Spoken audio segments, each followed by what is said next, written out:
Hi folks, I want to go over something electrical problem. The picture on the screen is an outlet box, and it's part of the house that we're working on, the homestead down in Virginia. Now, what happened is this was an outlet in a wall, and I discovered this when I was pulling the cables apart. Um, if you look closely at the black wire, so there's two white wires and two black wires. The second black wire is hard to see. It's folded back and parallel with and almost inside the box. On the right hand side, oh, it's actually be the top, the way it's laid out on the screen, it's the top edge of the box, which is really the right side because the box is sitting on its side on my knee. So what they did is they ran the black and white in to one outlet on the duplex, and then the black and white out from the other one, which is allowed by code.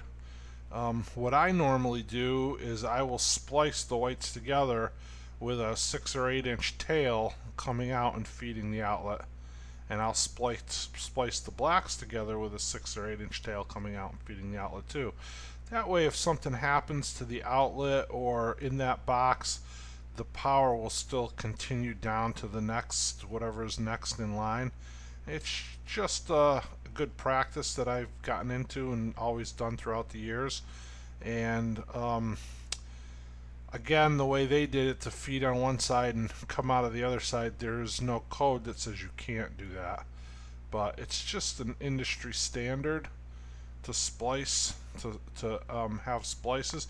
So in any case, they chose to feed it to one side and then come off the other side. Now, the ground is the bare wire. That is exactly the way it was found right there. They're twisted together, but there was no tail coming off going to the outlet. The outlet was not grounded at all.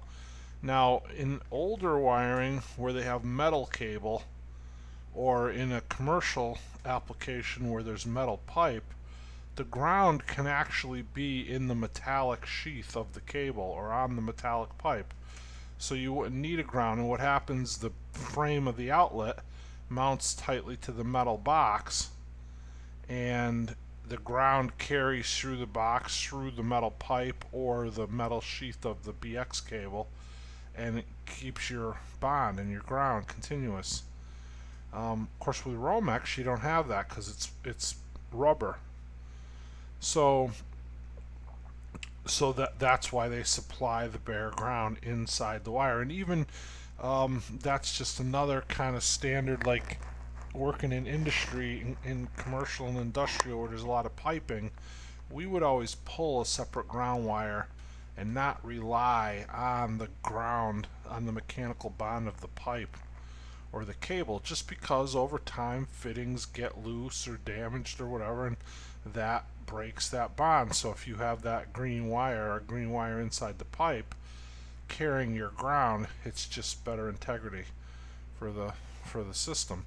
So what they did when they twisted these bare copper wires together, they never put a scotch lock or a wire nut on it, and they never grounded the outlet. And so what happens is that condition right there in the black wire, you can see that more than half of it toward the end, the rubber is melting right off the wire.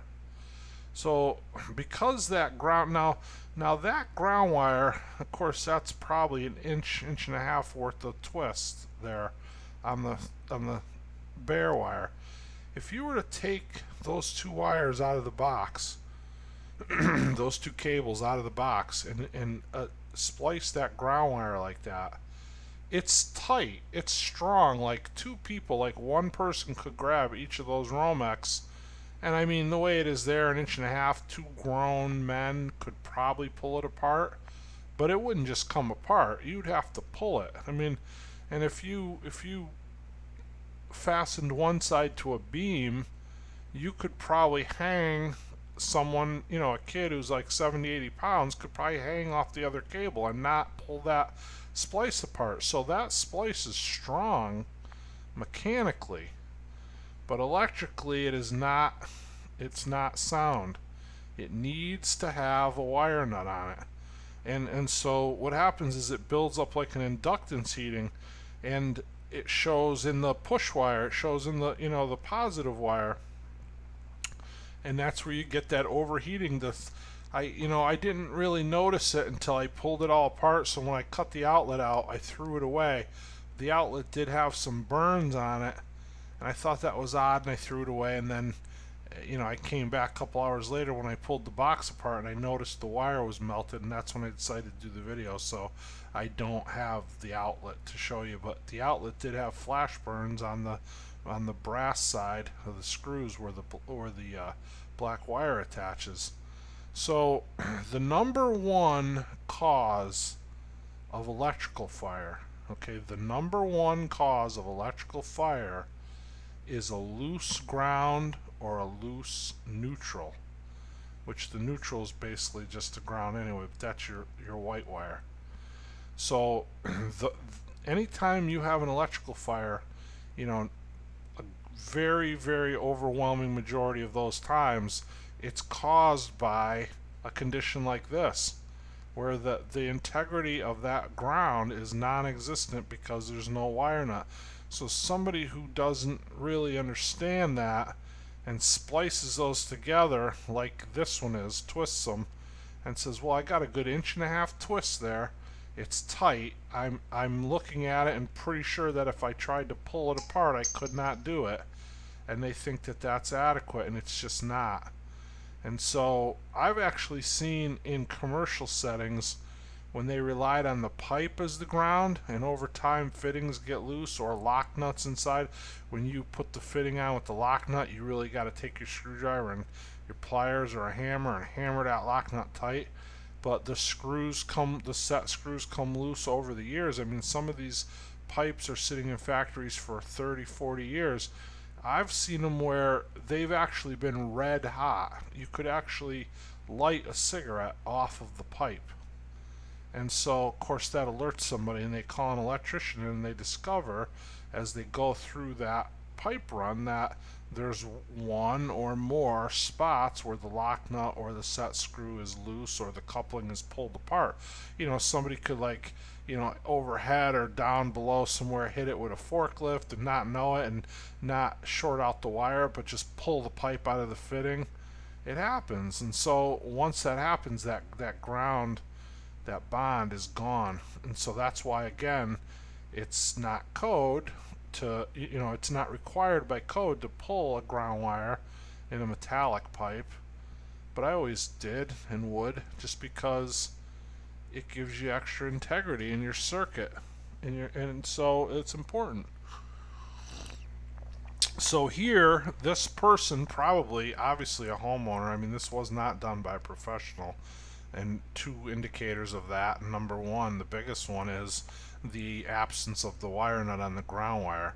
The second one would be the fact that they just fed all four, you know, both black and both white wires to the outlet rather than splicing with a jumper to the outlet, which is, again, it's not required by code, but it's pretty standard industry practice. So just wanted you to see this, want to make you aware of it. If you're doing any wiring at home, if you're doing any repairs, or, you know, doing anything with electrical at home, please be concerned with the neutral and the ground, the tightness. If you're in a panel, make sure those neutral bars are tight. Anytime the white wire connects anywhere, it's got to be tight. Time the bare wire. If the black wire is loose, then it's just not going to work. You know, if it doesn't make contact, it'll just, whatever it's feeding, the light or the outlet, just won't work. And so, and I've seen them loose to where, they'll work and then they won't work as it expands and contracts, and it can drive you crazy trying to find it. But it's not as dangerous a condition as when the ground or the neutral is loose. because that just causes an inductance overheating. And again, it shows up here like it did in the black wire. Now, you know, and I'm gonna say this because I have a master electrician's license, and so I'm pretty confident that I can speak expertly on this. There are several kinds of people out there, and so there's nothing wrong with doing your own electrical work as a homeowner. And so, and actually, in a lot of states, the state I live in, it's legal to do it. If I own a single family house and I live there, I don't need an electrical license to do anything, up to and including replacing the entire main service. So, um, now if it's a two family and I have other people living on that property, I can't do that without a license. Or if it's a single family home that I rent but live elsewhere, I also cannot do that. If I'm putting tenants in that space, it has to be done by a licensed electrician. So again, I encourage people to do stuff themselves and be more self-reliant. There's nothing wrong with that, but be aware. So, there are certain things that. So okay, so let's go back to, there's a couple different kinds of people. People that want to attempt this. Somebody will look at this and say, "Oh, I have no knowledge of electrical," and they have almost a fear of electricity, and they won't even touch it. They won't even try to learn it, or they'll just say, "No, I'm not going to do it. I'm going to call an electrician. I'm going to hire a professional to come out and do it." And so there's nothing really wrong with that. I mean, that's safe. But on the other hand, in today's day and age, money's tight. You want to save money. Some of this stuff is pretty basic and pretty simple, and really anybody can do it. And so just educate yourself on what you're doing, and be safe with it. And I'm not encouraging anybody to do anything they're not confident with. I've had people that will work on outlets, work on switches, work on lights, but won't go in the panel. So again, whatever, that's wherever you feel comfortable. But that's the first kind of person, and so that person may miss some opportunities to save money, but they're always going to be safe. So that's probably the preferable category to be in if you're going to be one of. The other person is the person that has a little knowledge of these things and looks at it like, well, I have a basic knowledge of how it all works, and so they have a super confidence, and they just plunge in and they just do it. And a lot of times they're missing some basic things, and I believe that's what happened here.